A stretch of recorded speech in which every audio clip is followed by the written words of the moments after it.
Kita lanjutkan kembali dua sisi. Sebelum berdiskusi, kami kembali akan menampung bagaimana suara masyarakat mengenai pemanggilan Ketua Umum PKB Muhaimin Iskandar yang diperiksa oleh KPK hari ini pasca deklarasi Capres dan Cawapresnya Sabtu kemarin. KPK panggil Caimin, menurut kamu KPK jadi alat politik, setuju nggak? Gak setuju. Setuju banget. Kayak kalau untuk KPK jadi alat politik, gak setuju sih. Harusnya sih jangan ya. Setuju aja sih. Kalau pemanggilannya mungkin saya bisa setuju aja karena dia bisa untuk menjadi saksi dalam sebuah hukum. Karena kemarin Menko Polhukam udah bilang kan, nggak ada upaya pencegahan. Tapi kok kenapa Caimin setelah jadi bacawa pres Anies malah dijegal lagi dari KPK. Jadi setuju banget. Seharusnya KPK itu kan memang lembaga yang independen ya. Jadi netral ke seluruh lapisan masyarakat, terus juga ke lembaga-lembaga gitu. Jadi nggak setuju sih kalau KPK jadi alat politik. KPK itu kan Komisi Pemberantasan Korupsi, bukan lembaga untuk menjegal lawan politik. Karena hal apapun bisa terjadi ketika kita mau kampanye kan, dan menurut saya akan lebih fair ketika KPK bisa memanggil semua cawapres dan memanggil capres-capres yang akan mencalonkan diri. Karena KPK adalah lembaga independen untuk mengkaji semua urusan pemerintahan dan itu harusnya netral, jadi tidak boleh diafiliasikan dengan politik. Cuman kalau menjadi alat politik, ya saya nggak setuju. Balik lagi kan, KPK itu adalah lembaga independen, lembaga hukum yang berdiri sendiri, maksudnya nggak ada tekanan, yang harusnya independen aja gitu.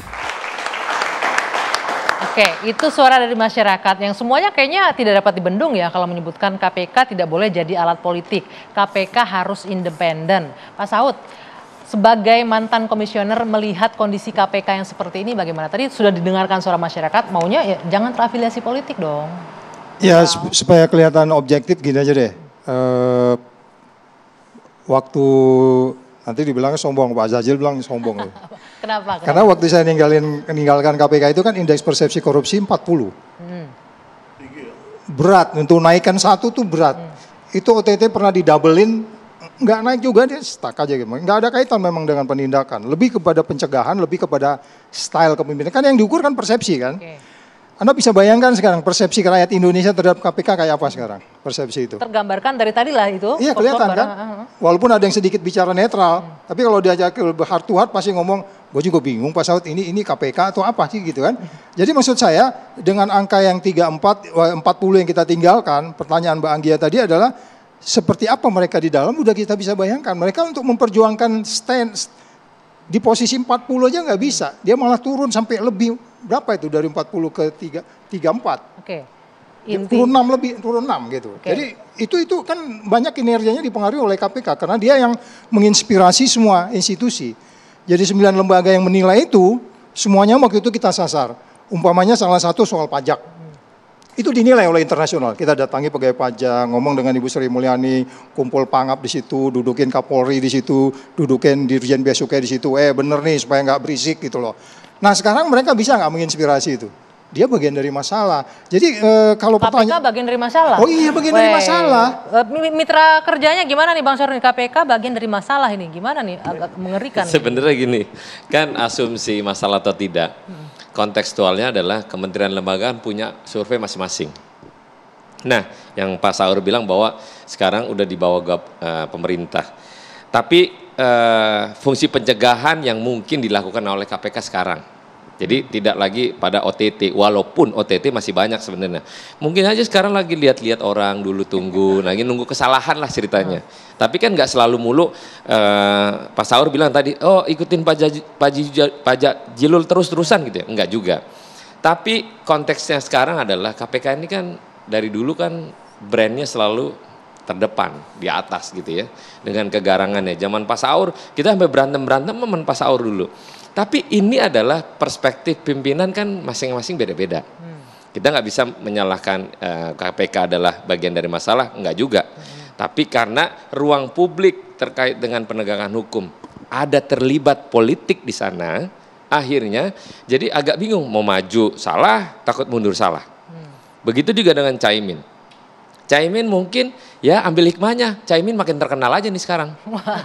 Begitu, Pak Jazilul. Yang mungkin surveinya tadinya kecil, tiba-tiba agak naik dikit. Wah, jadi gitu. ini kalau saya lihat PKB riding the wave ini, menikmati nih Caimin dipanggil KPK jangan-jangan. Jadi yang jelas PKB sampai hari ini sayang KPK. Oke. Pak Muhaimin juga sayang KPK, ingin KPK tetap kuat. Oleh sebab itu makanya Pak Muhaimin sebagai Wakil Ketua MPR, sebagai warga negara hadir langsung KPK dan menunjukkan kepada publik bahwa Gus Muhaimin ini punya komitmen terhadap pemberantasan korupsi. Bahwa memang misalkan Pak Saud menganggap hari ini pimpinan KPK atau KPK bagian dari masalah, mungkin dalam perspektif Pak Saud. Kalau saya hari ini terus terang apapun yang kami sampaikan nanti dianggap tidak subjektif. Mas Jazil, dianggap tidak. Anda bilang tadi Pak Imin ini clean and clear loh. Aku pegang omongan itu. Betul. Someone clean and clear and someone call him as apa gitu. Terus itu gimana tuh? Anda nggak curiga itu di dalam kayak gitu? Jadi begini Mas Saud. Tentu kami akan menghargai semuanya, tetapi jika kami yang ngomong itu menjadi subjektif. Oleh sebab itu, saya sampaikan tadi, ketika PKB melihat kajian terhadap kasus ini, posisi Pak Muhaimin clear and clean dari sisi kajian kami.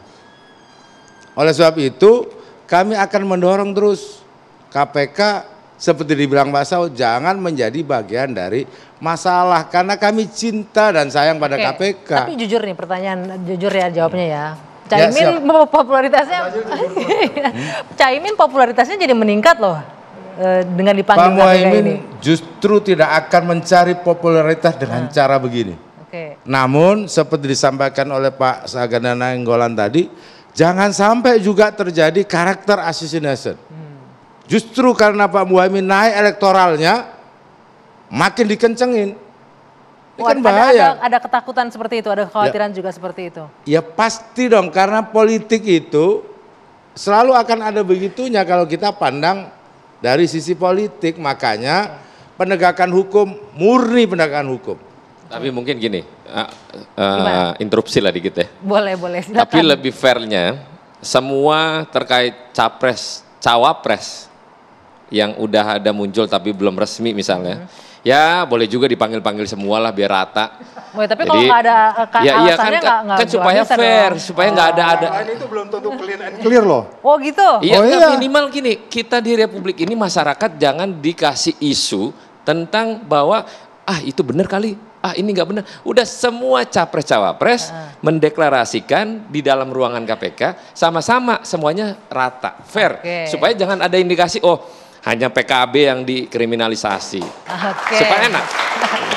Kita challenge ya, kita kita challenge berani nggak tuh capres dan cawapresnya yang udah deklarasi nanti deklarasi bersih juga ya. Oke, dua sisi masih akan kembali pemirsa, usai jeda, tetaplah bersama kami.